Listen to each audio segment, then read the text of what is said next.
Hello, good morning to all grade 2 pupils.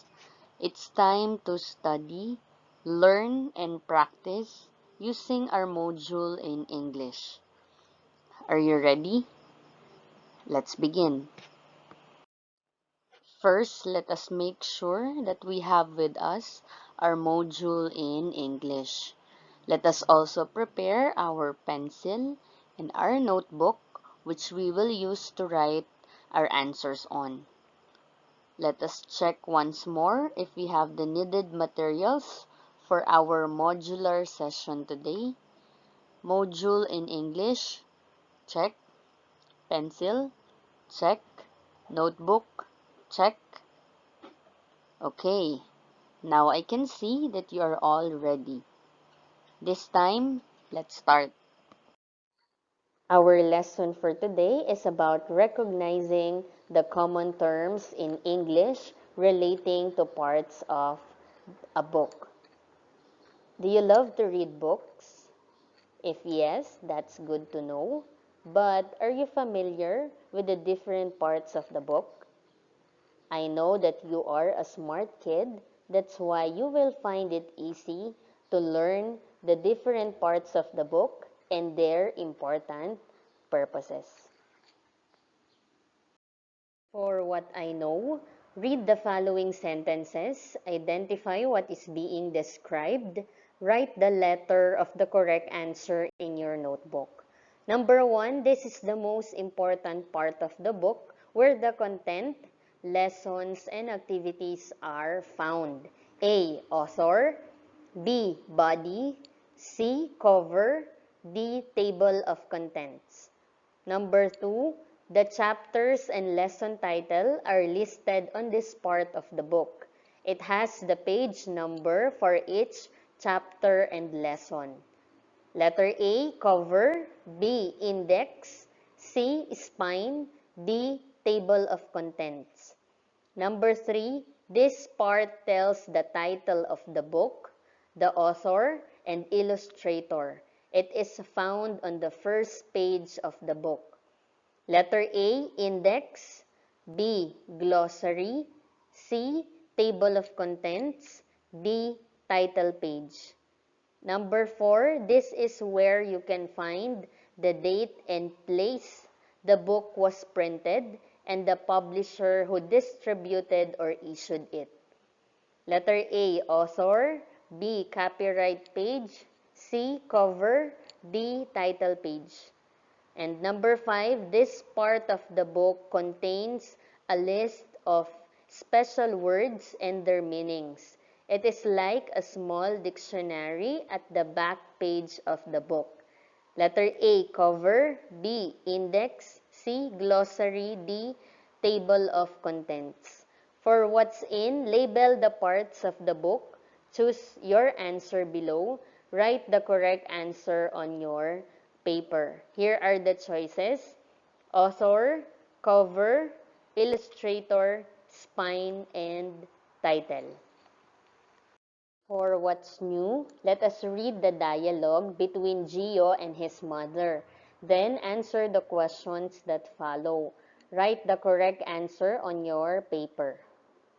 The title of the dialogue is Gio's Homework by Omega Golda Q. Huwiko. One afternoon, Gio and his mother had a conversation. Gio asked his mother to help him do his homework. His mother asked him what his assignment all about. He told her that it was all about the parts of a book. Mother got a book and helped Gio with his homework. Study the topic of conversation between Gio and his mother. Mother says, cover protects the contents or pages of the book from any damage. Title page shows the title of the book, the author, and the illustrator. The author is the person who writes the book, while the illustrator is the one who draws the pictures in the book. It is found in the first page of the book. Copyright page tells the date where the book was printed and the publisher of the book. The publisher is the company that printed and issued the book. The copyright page is most commonly found at the back of the book's title page. Table of contents shows the list of topics found in the book and their corresponding page numbers. This is found in the front matter section of a book. Body is where the content of the book is found. The stories can be read on this part. Glossary is a small dictionary. It contains a list of words and their meanings. Words are arranged alphabetically. This is found at the back matter section.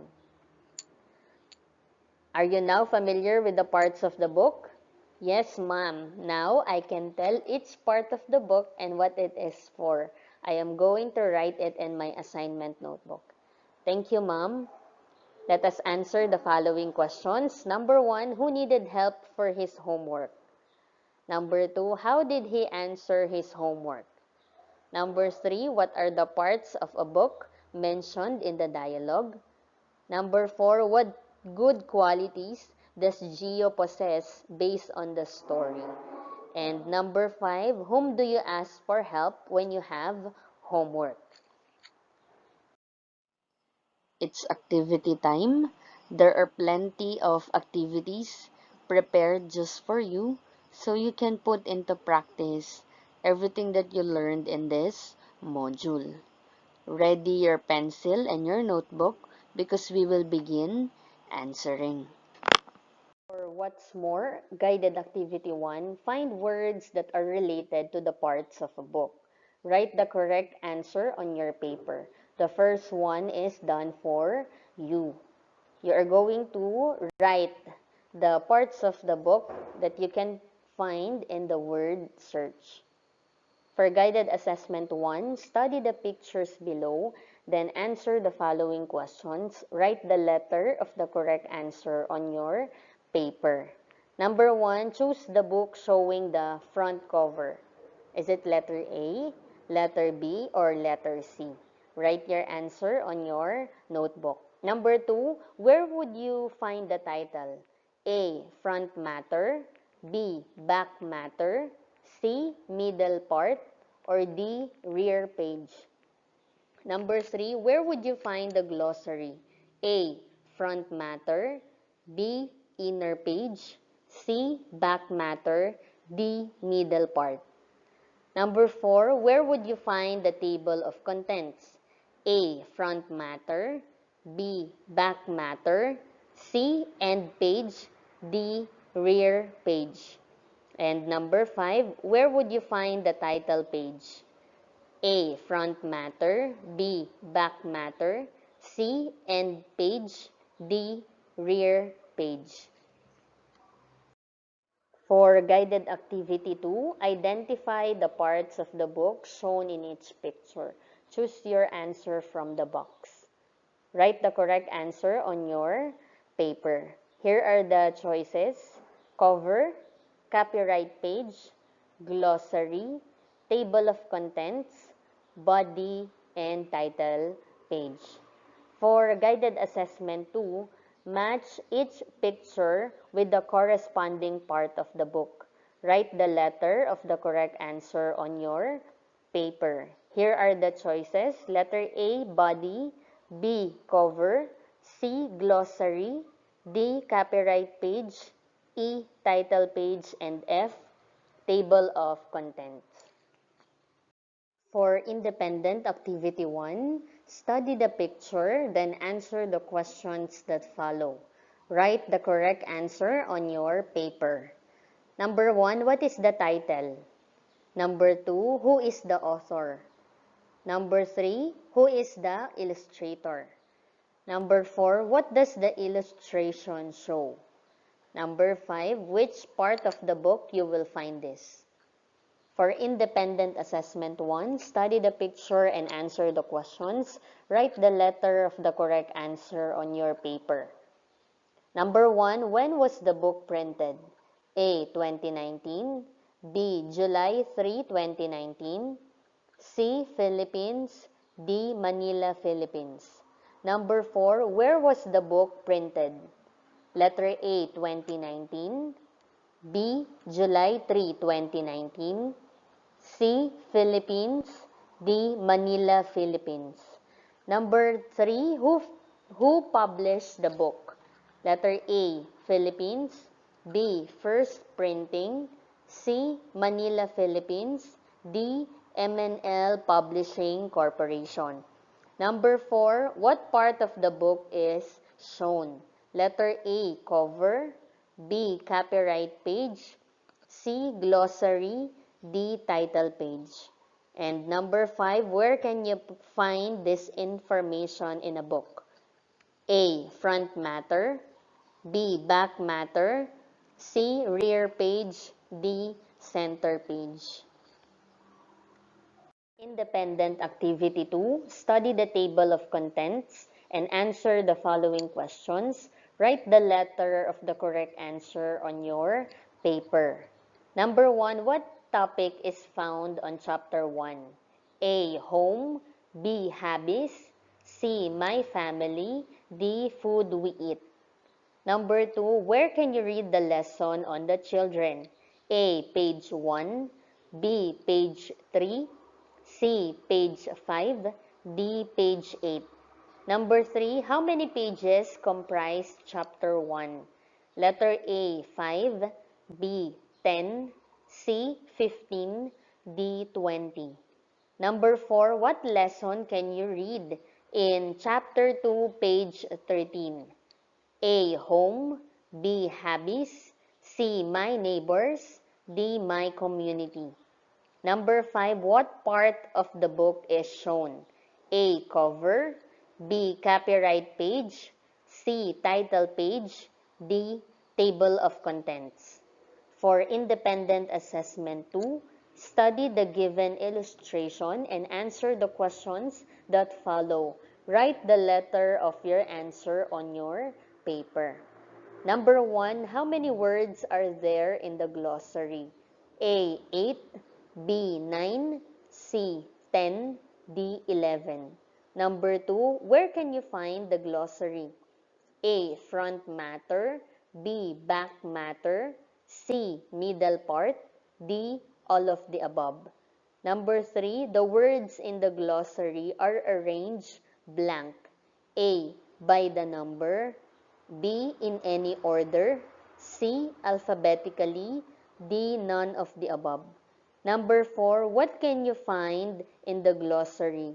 A, author. B, illustrator. C, publisher. D, word meaning. And number 5, what is being compared to glossary? A, small book. B, small dictionary. C, book. D, mini bibliography. For what I have learned, fill in the blank with the correct answer. Choose your answer from the box. Write the letter of the correct answer on your paper. The choices are A, cover. B, body of the book. C, copyright page. D, glossary. E, table of contents. F, title page. Number 1, a blank tells you what a word means. It is like a little dictionary. Number 2, the blank protects the pages of the book from any damage. Number 3, we look at the blank to locate easily the page of the chapter or story we want to read. Number 4, the title of the book, name of the author, and the illustrator are also written on the blank. Number 5, we can read several stories in the blank. Number 6, the blank tells the date and place when and where the book was published. For what I can do, now that you have learned the different parts of a book, you must also learn how to take care of it. Read the poem about taking care of a book and do the activities below. The title of the poem is I Care About My Book by Omega Golda Q. Huwiko. I wash my hands before I read a book. In a clean and dry place, I keep my book. I keep it away from pets at home. Make sure it's safe, that's good to know. Juice and water are good for me, but not for my book as I can see. I don't put any dirt on it, and the pages I do not rip. I treat my book just like a friend. My reading times never really end. Let's answer the following questions. Write your answer on your paper. Number 1, what will you do before you read a book? Number 2, where should you keep your book? Number 3, do you put some dirt on it? Yes or no? Number 4, what other places in the house do you keep your book? And number 5, give other ways of taking care of book. For letter B, identify which picture shows the proper way of taking care of books. Draw a happy face if it is a right thing to do, or sad face if it is wrong. Draw your answers on your paper. If it is the right thing to do in taking care of the books, draw a happy face. If not, draw a sad face. Be guided with the pictures you can see from numbers 1, 2, 3, 4, and 5. For the assessment, read the following statements and identify what part of the book is being described. Write the letter of the correct answer on your paper. Number 1, this is found in the first page of the book with the title, name of the author, and illustrator.